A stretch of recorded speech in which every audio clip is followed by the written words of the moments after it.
The Great Gatsby, Chapter 7, Part 2.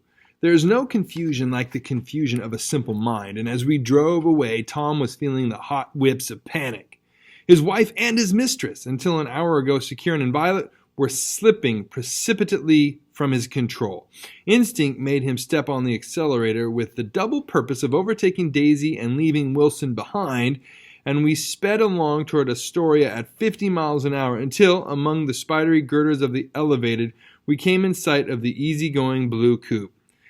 "Those big movies around 50th Street are so cool," suggested Jordan. "I love New York on summer afternoons when everyone's away. There's something very sensuous about it, overripe, as if all sorts of funny fruits were going to fall into your hands." The word sensuous had the effect of further disquieting Tom, but before he could invent a protest, the coupe came to a stop, and Daisy signaled us to draw up alongside. "Where are we going?" she cried. "How about the movies? It's so hot," she complained. "You go, we'll ride around and meet you after." With an effort, her wit rose faintly. "We'll meet you on some corner. I'll be the man smoking 2 cigarettes. "We can't argue about it here," Tom said impatiently as a truck gave out a cursing whistle behind us. "You follow me to the south side of Central Park in front of the plaza." Several times he turned his head and looked back for their car, and if the traffic delayed them, he slowed up until they came into sight. I think he was afraid they would dart down a side street and out of his life forever. But they didn't, and we all took the less explicable step of engaging the parlor of a suite in the Plaza Hotel.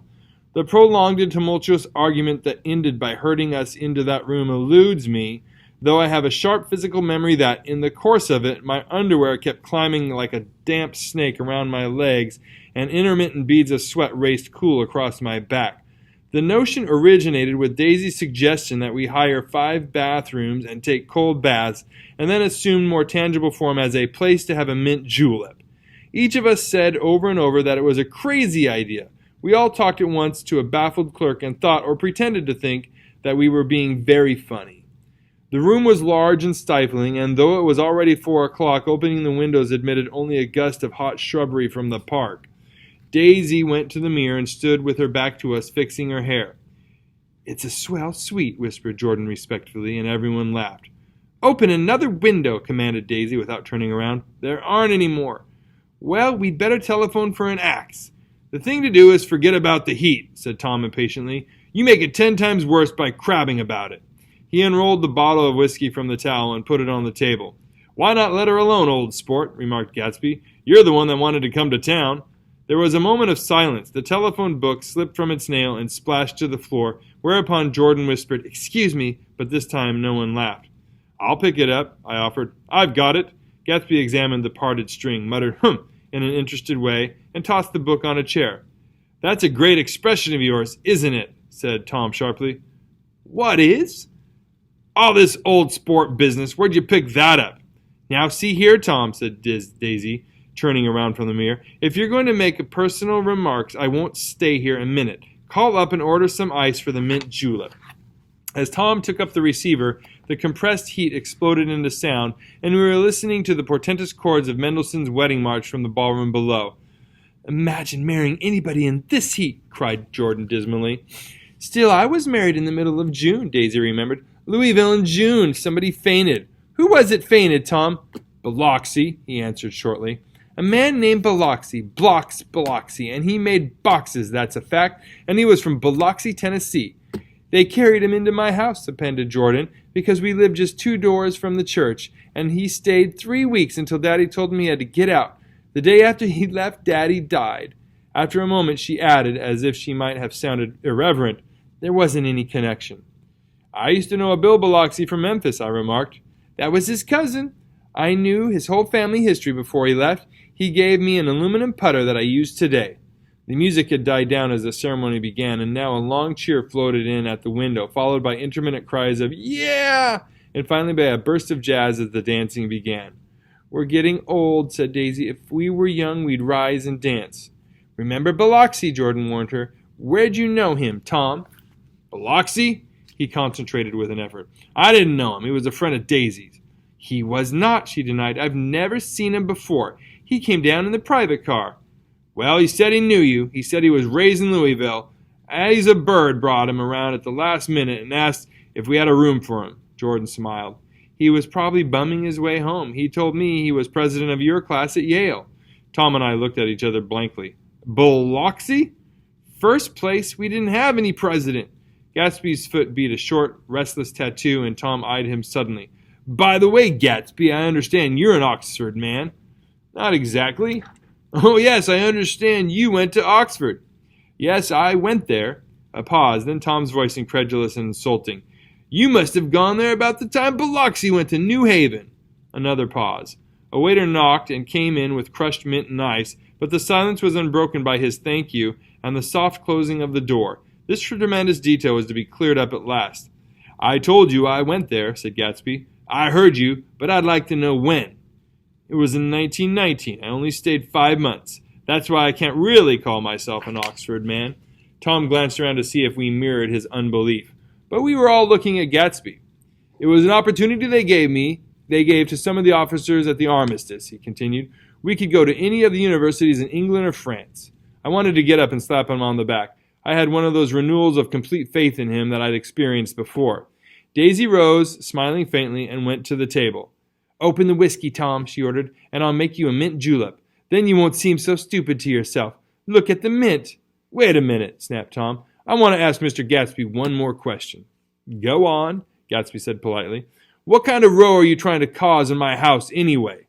They were out in the open at last, and Gatsby was content. "He isn't causing a row." Daisy looked desperately from one to the other. "You're causing a row. Please have a little self-control." "Self-control?" repeated Tom incredulously. "I suppose the latest thing is to sit back and let Mr. Nobody from Nowhere make love to your wife. Well, if that's the idea, you can count me out. Nowadays, people begin by sneering at family life and family institutions, and next they'll throw everything overboard and have intermarriage between black and white." Flushed with his impassioned gibberish, he saw himself standing alone on the last barrier of civilization. "We're all white here," murmured Jordan. "I know I'm not very popular. I don't give big parties. I suppose you've got to make your house into a pigsty in order to have any friends in the modern world." Angry as I was, as we all were, I was tempted to laugh whenever he opened his mouth. The transition from libertine to prig was so complete. "I've got something to tell you, old sport," began Gatsby, but Daisy guessed at his intention. "Please don't," she interrupted helplessly. "Please, let's all go home. Why don't we all go home?" "That's a good idea." I got up. "Come on, Tom. Nobody wants a drink." "I want to know what Mr. Gatsby has to tell me." "Your wife doesn't love you," said Gatsby. "She's never loved you. She loves me." "You must be crazy," exclaimed Tom automatically. Gatsby sprang to his feet, vivid with excitement. "She never loved you, do you hear?" he cried. "She only married you because I was poor and she was tired of waiting for me. It was a terrible mistake, but in her heart she never loved anyone except me." At this point, Jordan and I tried to go, but Tom and Gatsby insisted with competitive firmness that we remain, as though neither of them had anything to conceal, and it would be a privilege to partake vicariously of their emotions. "Sit down, Daisy." Tom's voice groped unsuccessfully for the paternal note. "What's been going on? I want to hear all about it." "I told you what's been going on," said Gatsby. "Going on for 5 years and you didn't know." Tom turned to Daisy sharply. "You been seeing this fellow for 5 years?" "Not seeing," said Gatsby. "No, we couldn't meet. But both of us loved each other all that time, old sport, and you didn't know. I used to laugh sometimes," but there was no laughter in his eyes, "to think that you didn't know." "Oh, that's all." Tom tapped his thick fingers together like a clergyman and leaned back in his chair.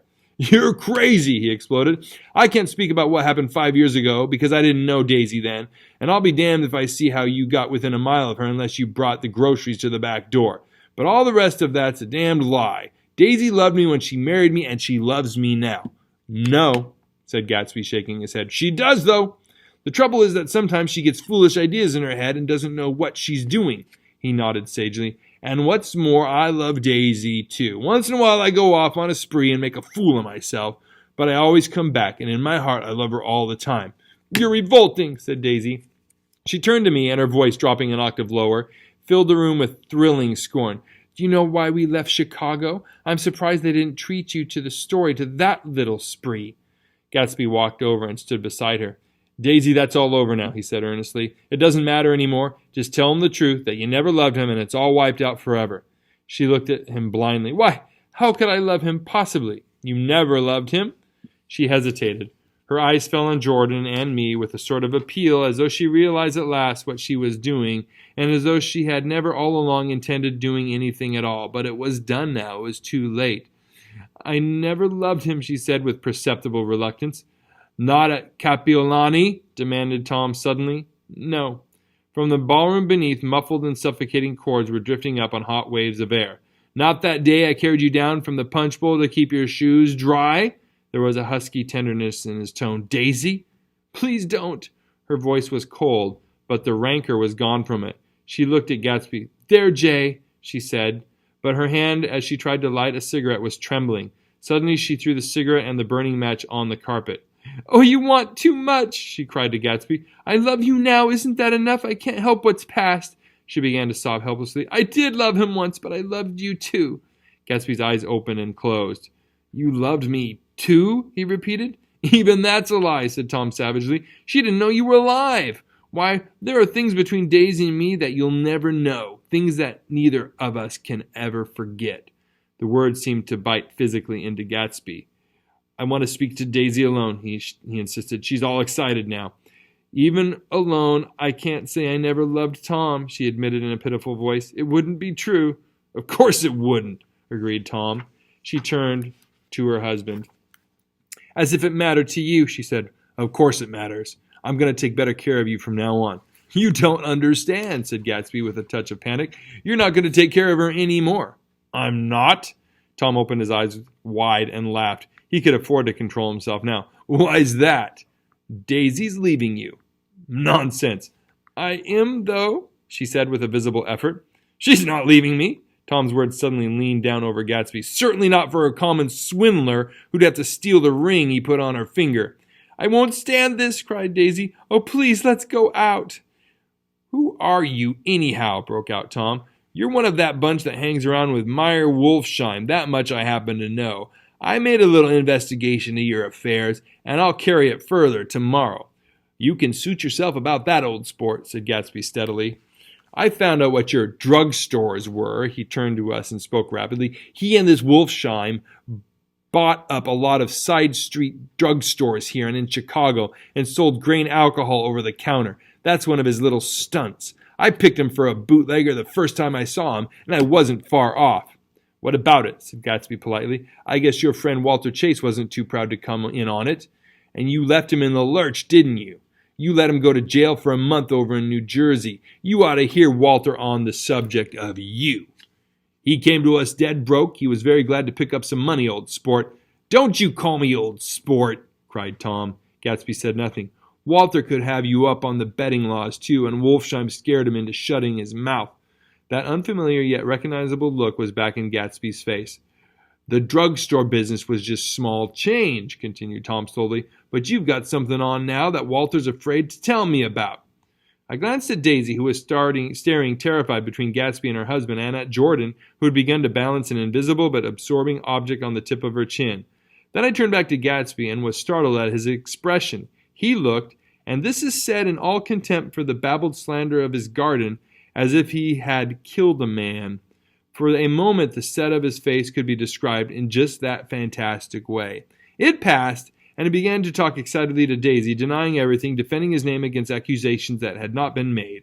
But with every word she was drawing further and further into herself, so he gave that up, and only the dead dream fought on as that afternoon slipped away, trying to touch what was no longer tangible, struggling unhappily, undespairingly, toward that lost voice across the room. The voice begged again to go. Please, Tom, I can't stand this any more. Her frightened eyes told that whatever intentions, whatever courage she had had, were definitely gone. You two start on home, Daisy, said Tom, in Mr. Gatsby's car. She looked at Tom, alarmed now, but he insisted with magnanimous scorn. Go on. He won't annoy you. I think you realize that his presumptuous little flirtation is over. They were gone without a word, snapped out, made accidental, isolated like ghosts, even from our pity. After a moment, Tom got up and began wrapping the unopened bottle of whiskey in the towel. Want any of this stuff, Jordan? Nick? I didn't answer. Nick? He asked again. What? Want any? No. I just remembered that today's my birthday. I was 30. Before me stretched the portentous, menacing road of a new decade. It was 7 o'clock when we got into the coupe with him and started for Long Island. Tom talked incessantly, exulting and laughing, but his voice was as remote from Jordan and me as the foreign clamor on the sidewalk or the tumult of the elevated overhead. Human sympathy has its limits, and we were content to let all their tragic arguments fade with the city lights behind. 30. The promise of a new decade of loneliness. A thinning list of single men to know, a thinning briefcase of enthusiasm, thinning hair. But there was Jordan beside me, who, unlike Daisy, was too wise ever to carry well-forgotten dreams from age to age. As we passed over the dark bridge, her wan face fell lazily against my coat shoulder, and the formidable stroke of 30 died away with the reassuring pressure of her hand.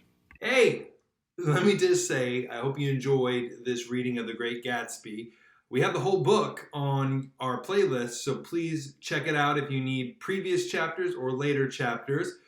You can find that playlist right here. Also, we do gaming and other things. You can check out these playlists for some of those interesting and maybe even a little amusing videos that we have. And above all, we would love it if you could subscribe to the channel. Help us out and have a good one.